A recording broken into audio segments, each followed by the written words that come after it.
Hello po mga katkana.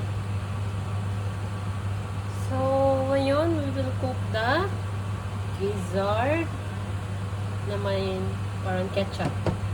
Hindi ko alam ang pangalan. Alam ko lang yung lasa niya. So, I'll try to achieve it. And konting chicken. Tira kanina. So, condiments wise, same lang naman ginagamit ko eh. There.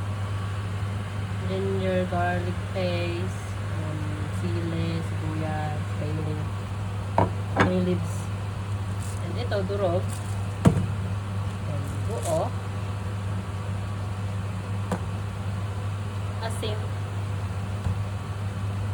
Ayan na.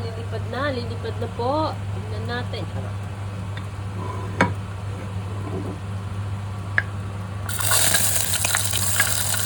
Aglet. Ayan. Siyempre. Para hindi tayo matansikan, tsaka para hindi mahirap maglinis later. Takpan mo.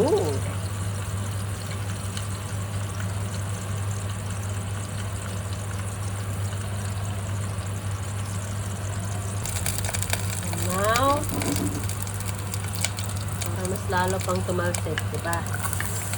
Uy!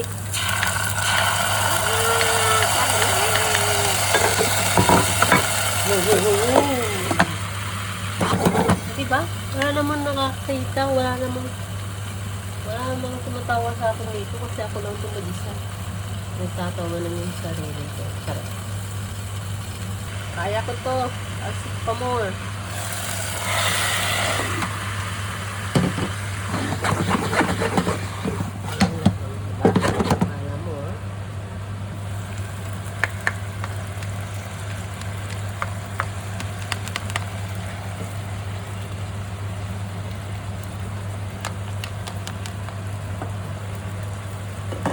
Natin yung bay leaf. Tatlo yan sila para and then buo. Siguro, I don't know. Mamaya na siguro.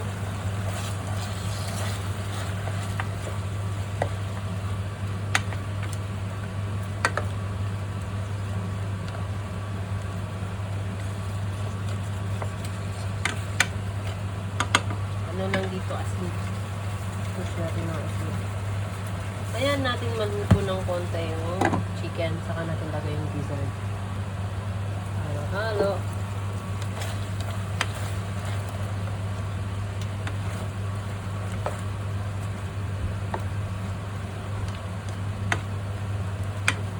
Pero gusto ko rin malambot masyado yung gizzard. So, lagay na lang natin. Because why not? Oops. Hindi pa din isa. Para ma-high blood kayo. Pero, gasan natin. Atakihin kayo. There goes the gizzard.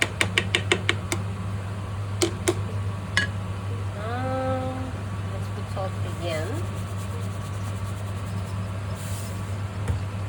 And, diba? Nakaka-LL tayo. May pa ganyan. Freshly grind. Ano?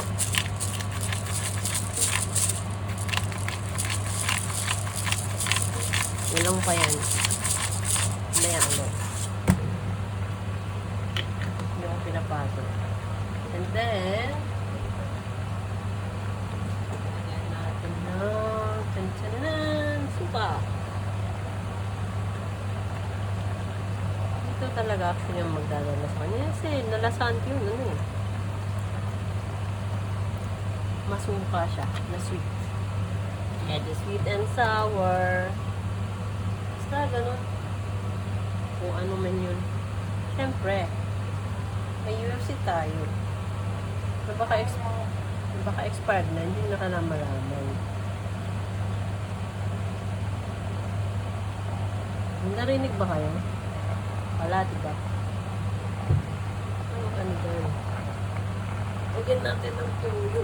Just to keep color.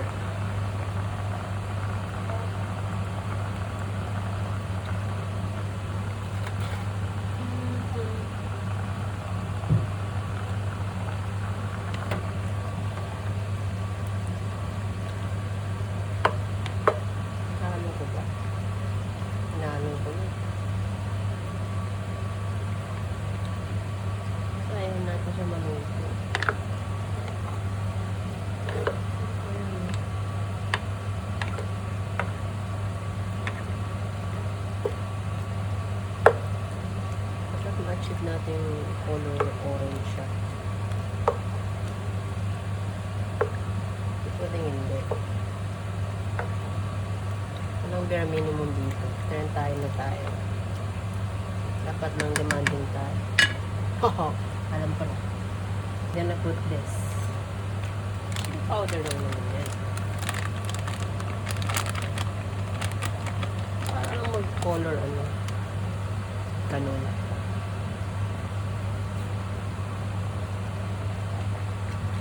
Mekos. Ano kasi? Umapit ka na.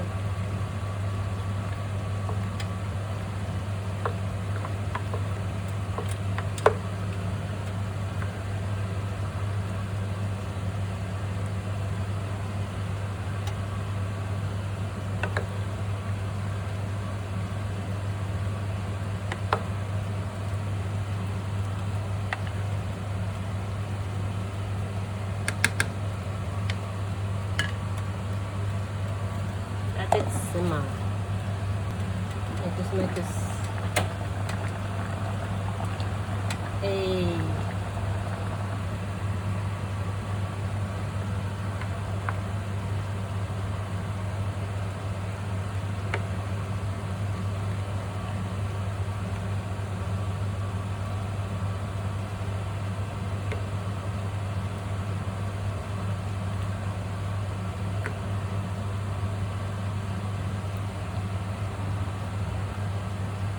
Just waiting na maluto yung chicken. Otherwise, saan mo siyang edible? Hindi pa siya nalagyan ng sugar. Taste test.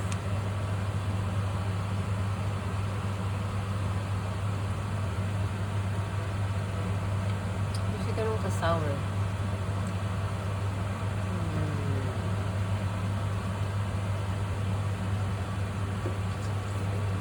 Let's add more suka.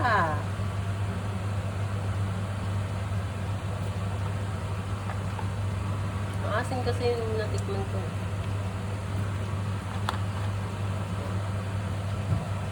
And I don't know, maybe some patis. Ano na ilagay natin? Bakit ba?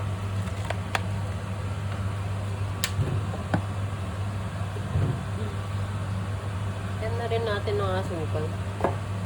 Para diba, tapos na. Hindi akong pinapagod. Hindi pa nga ako bukas, diba? Oh, then, kailan natin mag-boil. I mean, antayin